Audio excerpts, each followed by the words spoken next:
Well, good morning, everyone. It's a beautiful morning. It's a little cool out, but I wanted to share with you a little bit of my heart today. So this is more of a talking video. So if you have any chores or you want to just rest and relax and listen, I'm not really going to be showing you anything today. But today I want to talk to you a little bit about the spirit of rejection. First of all, I want to give you a little disclaimer. I am not a preacher, and I don't really consider myself a teacher. I'm just a girl in this big wide world who wants to make a difference in someone's life. Some of you would say, I'm just a woman in this big wide world who wants to make a difference in someone's life. I am childlike in my thinking. I am childlike in my speech, and I will forever be that way. That is in my DNA. So I may not be the kind of speaker that everyone enjoys to listen to, but I have a heart that wants to share what I've been going through with all of you. The spirit of rejection. I see it this way. We have two spirits. We have good spirits and bad spirits. And the spirits are just as tangible as flesh and blood. I believe that spirits walk among us, and it's good spirits and bad spirits. I believe that there's good and evil, and there's nothing in between. You're either good or you're evil. But what we deal with is in the spirit realm is it can manifest in a person, but it's not, we don't wrestle with flesh and blood, but it is principalities. Well, I'm going to share with you, some of it is very personal, and I'm only sharing a small portion of it just to give you a little bit of a foundation from why I am speaking this way and how I became who I am today and my thought process. Spirits can attach onto us at a young age, or they can at an older age.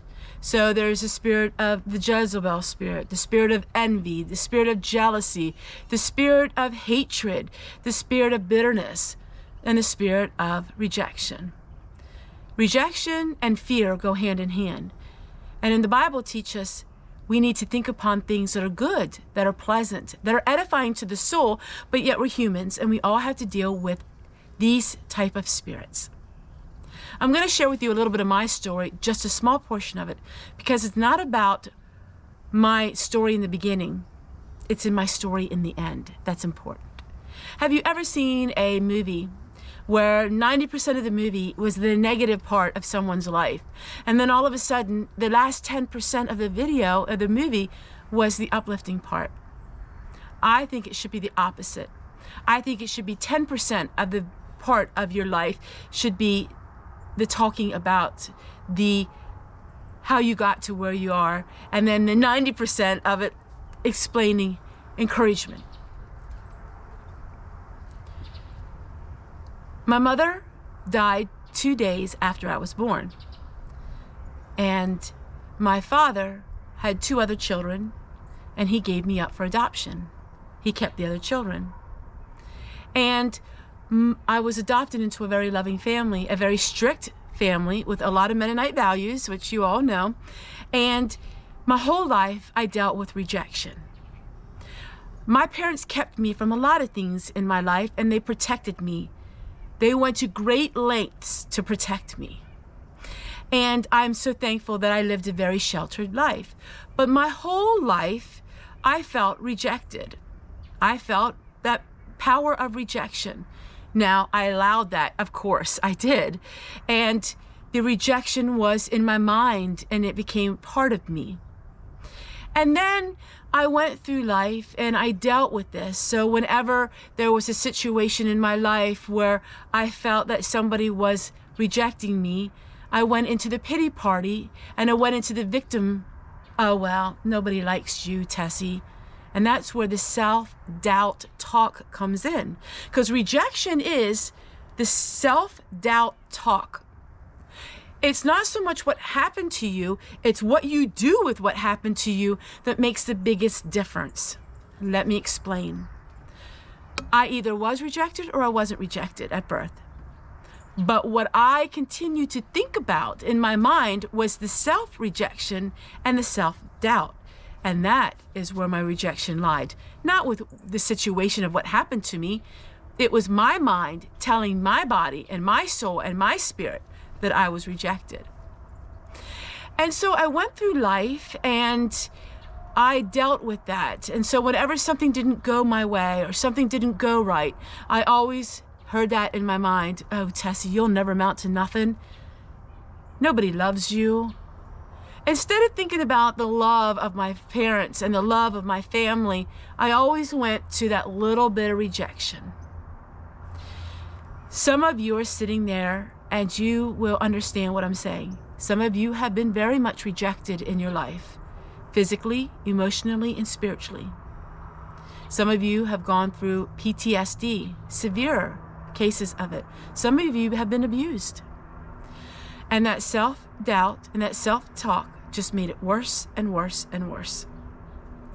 And then, not long ago, over a year ago, I learned more situation, more circumstance of my life. And then immediately that rejection, because that was all over the same time that I lost both my mom and dad. So I was facing this orphan feeling, and unless you lost both your parents and they're not with you, you don't know what that feeling's like. And then the devil went rampant with me. Oh my words, he went rampant. Because I was dealing with now things that I knew that I didn't know, and things that just tormented me day and night. And then the self-doubt, the self-talk. Oh, no wonder people on YouTube don't care for you, Tessie. Look at this, look at that. But self-doubt and self-talk like that, the spirit of rejection is not from the Lord. It's from Satan, whispering in your ear and telling you things that are not true. How do we overcome that? By changing the spirit of rejection into the spirit of love and acceptance. And that is something only you can do, but I can share with you how I overcame that. I got to the point where I was miserable. I got to the point where emotionally I was just so distraught over things that was happening. And then I decided to give myself a little bit of grace. I am not perfect, I would tell myself. These feelings are natural, Tessie. But these feelings are fleeting. These feelings are in a moment. Focus on the good. And so we started reading scripture.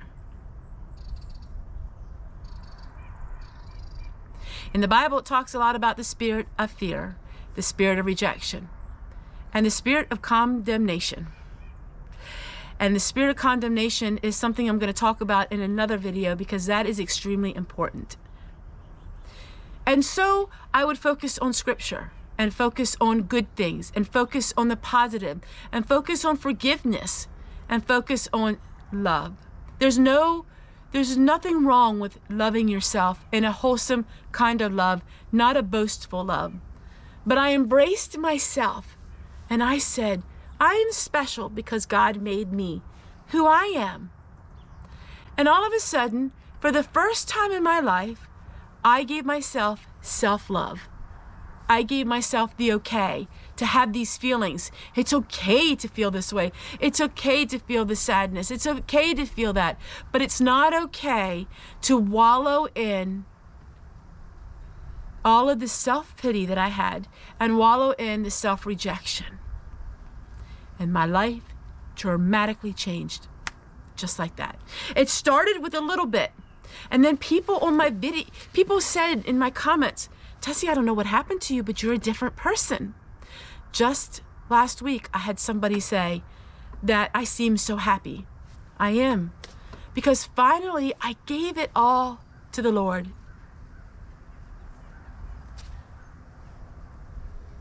I cast all my cares upon him. I lay all of my troubles down at his feet. And any time that I don't know what to do, I would cast all my cares to him.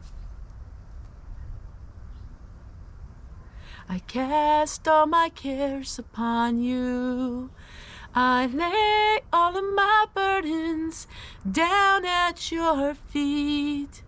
And anytime I don't know what to do.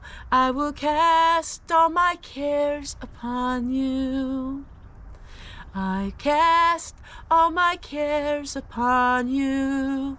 I lay all of my burdens down at your feet.